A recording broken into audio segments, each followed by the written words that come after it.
Tal como hicimos ayer con Óscar, como puntualmente con algunos de los vídeos, algunas de las explicaciones que estamos haciendo en los vídeos cortos, pues simplemente quería abrir cierto contenido o algunos directos puntualmente en los cuales tratamos de una manera más desarrollada y más tranquila pues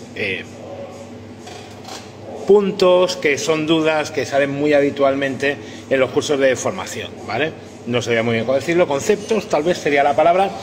Y hoy, por ejemplo, lo que hemos preparado son unas diapositivas, lo vamos a intentar ir rápido, respecto a la aplicación de biomecánica e hipertrofia.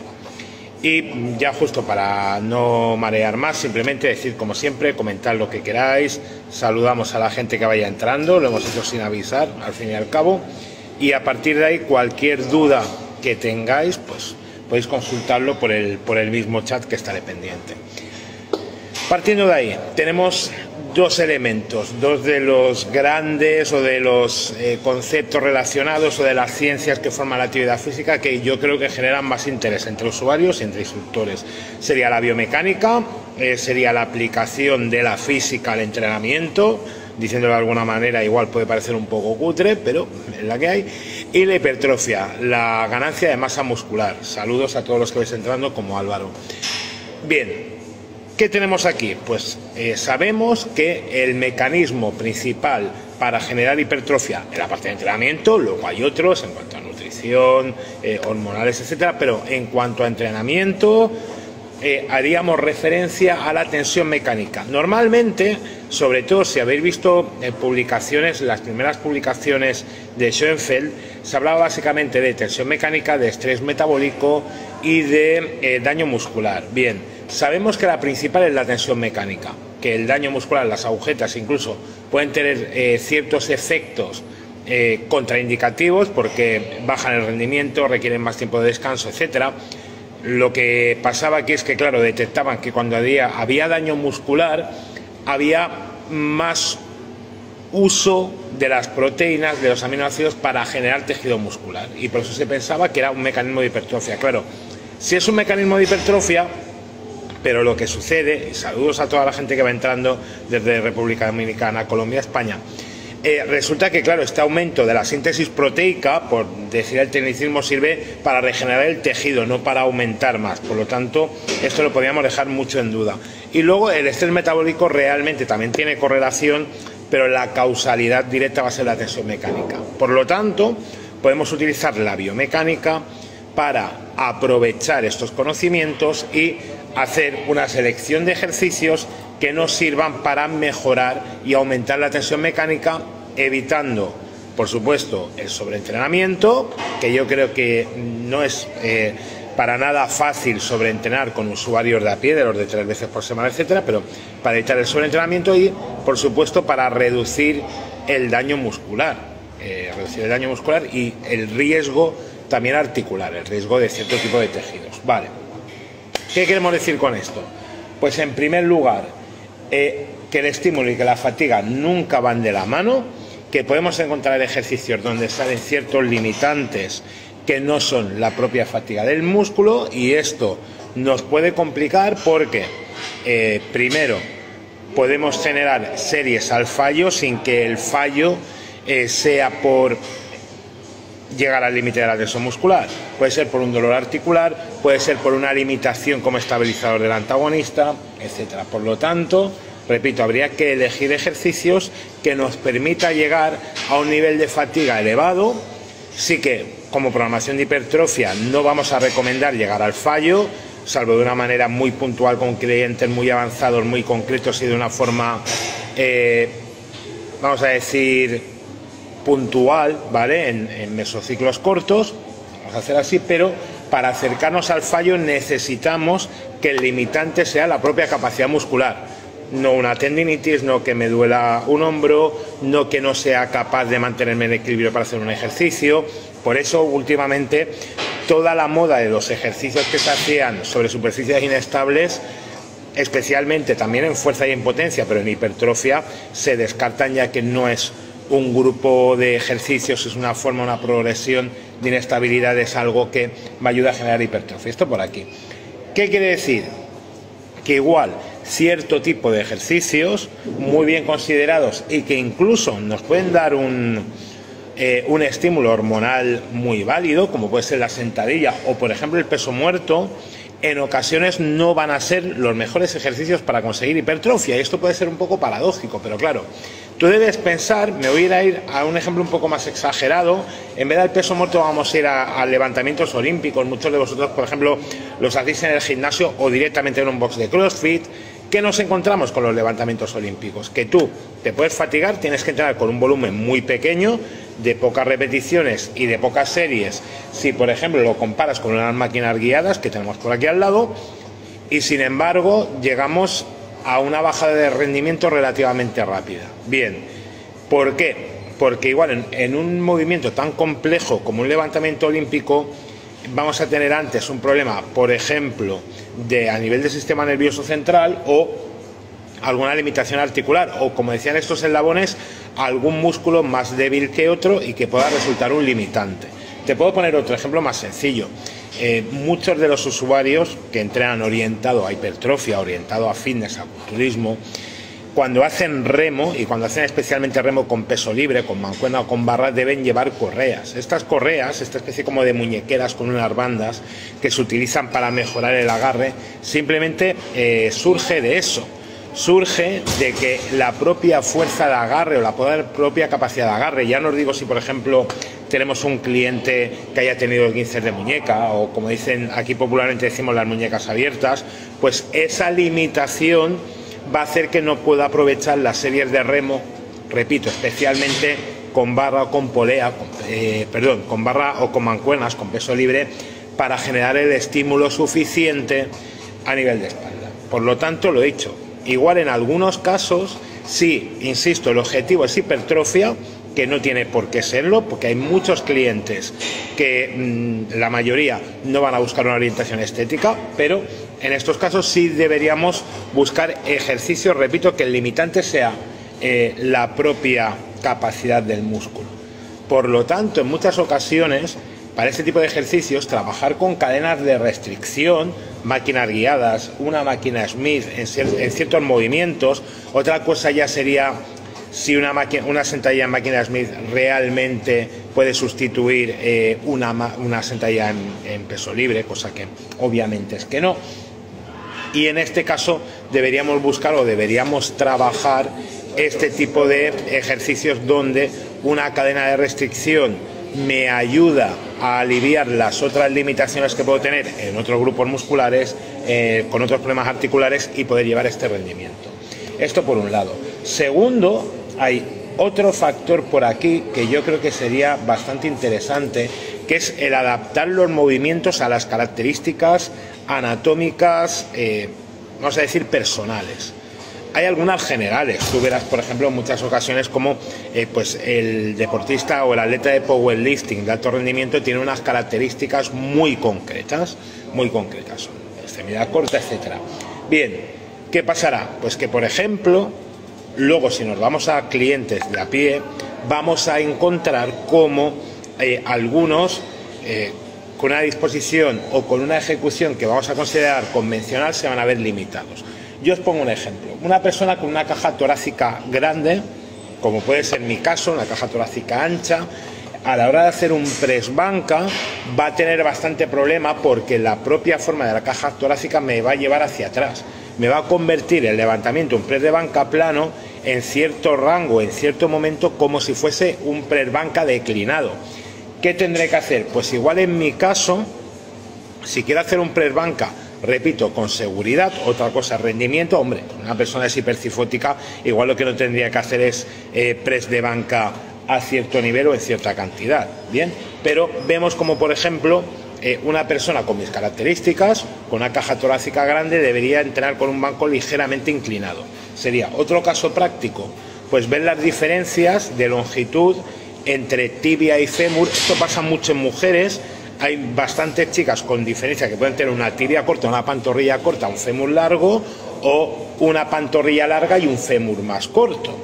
¿Esto qué va a hacer? Pues que, por ejemplo, cuando hacemos una sentadilla en una multipower, donde la carga queda alineada al hombro y muy en línea con la cadera, ¿vale? Por la propia estructura, por la propia cadena de restricción, pues una chica de fémur largo va a tener bastante más carga, bastante más momento de resistencia con el mismo peso que una chica con el fémur corto. Recordad, el momento sería la distancia, en este caso, por la fuerza sería el peso.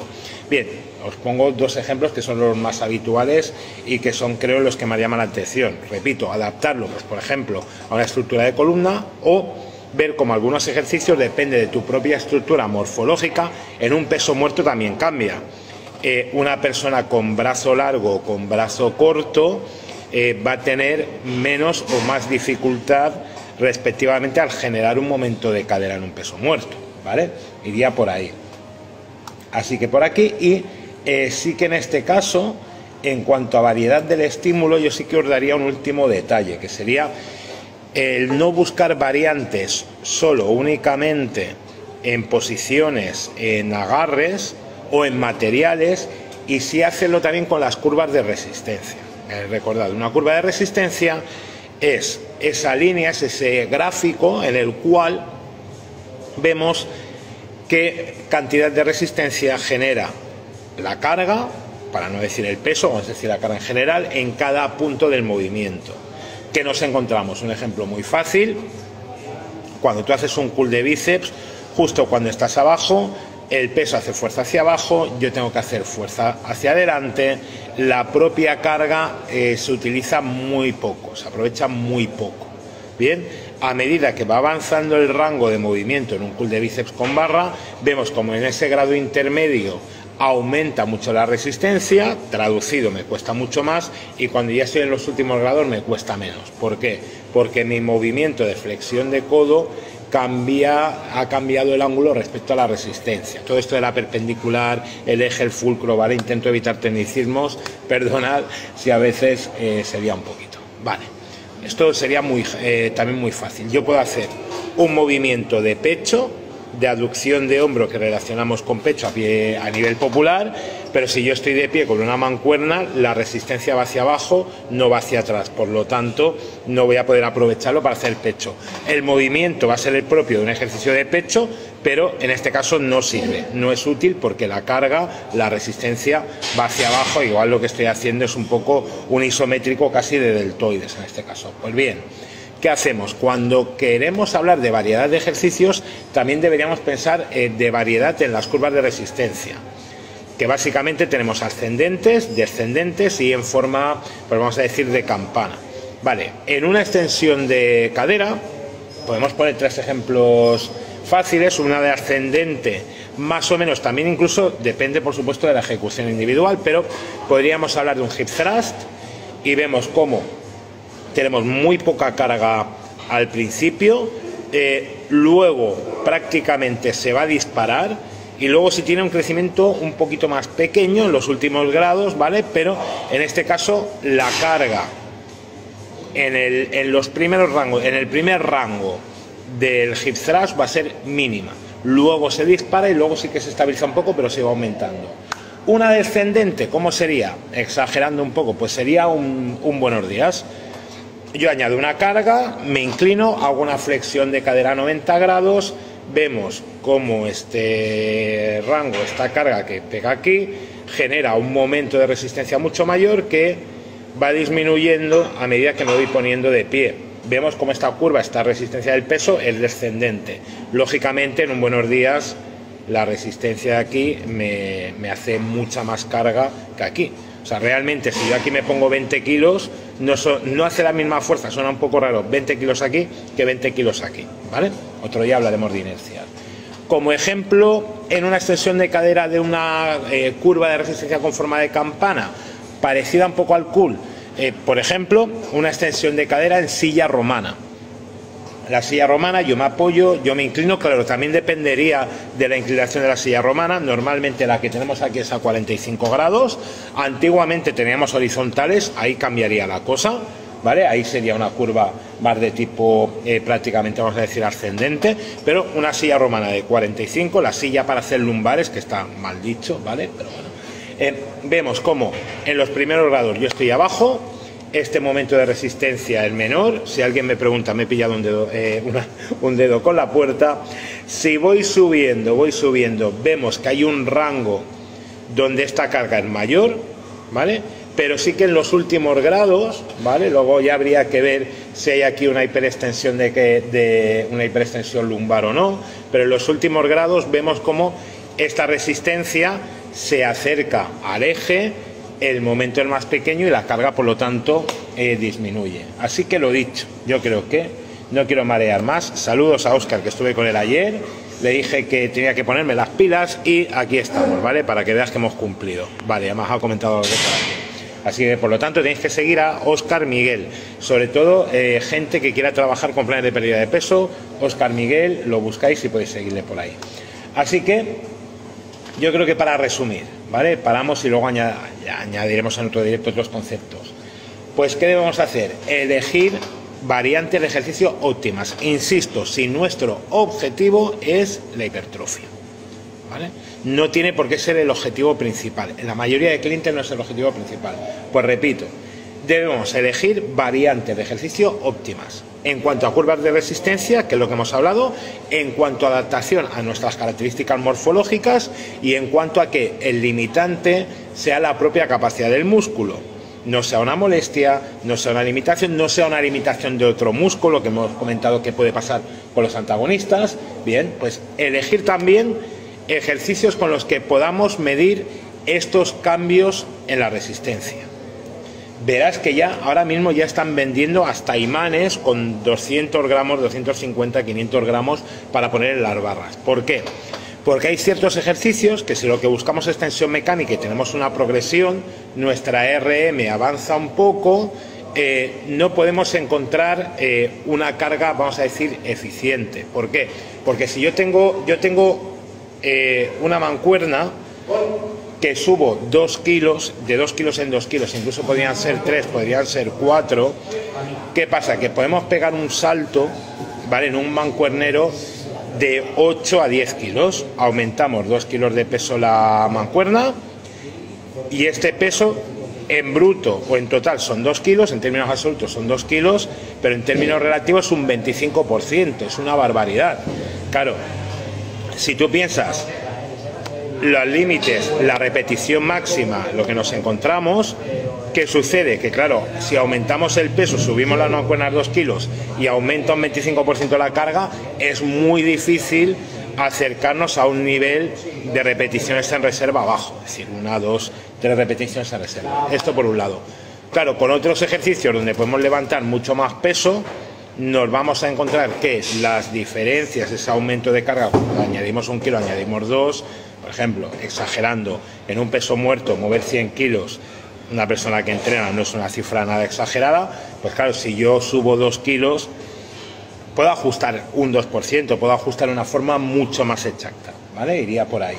Bien, ejercicios que puedes ajustar con exactitud, trabajar todas las zonas y estimular todas las zonas del rango de movimiento efectivo, lo que hemos hablado con las curvas de resistencia. También importante, exprimir cada variante, y esto sería un poco lo penúltimo, ¿vale? Exprimir cada variante, no estar cambiando tanto de ejercicio, a no ser, repito, que te aburras, ¿no? Y que tengas que buscar también, o tú o tu cliente, un estímulo de adhesión, pero debemos exprimir cada variante, debemos dejar generar progresión con un ejercicio, debemos repetirlo varias veces, debemos acostumbrarnos, coger estas sensaciones, ¿vale?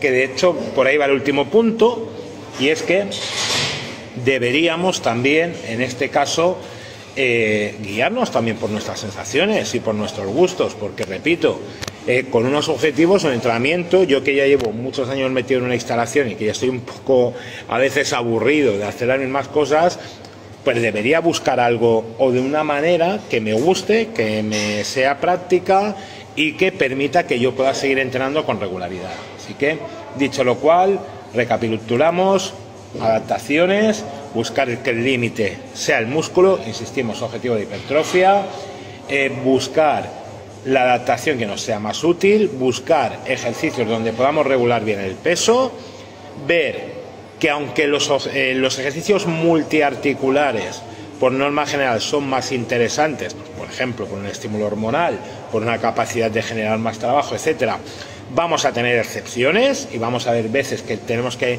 hacer ciertos cambios ahí, que debemos ser fuertes en diferentes rangos y debemos buscar ejercicios con diferentes curvas de resistencia y que generen carga en diferentes rangos de movimiento, y que, por supuesto, debemos aprovechar estas variantes desde un punto de vista más de rendimiento y otro, por supuesto, más psicológico. Yo creo que por mi parte ya hay suficiente por hoy, ¿vale?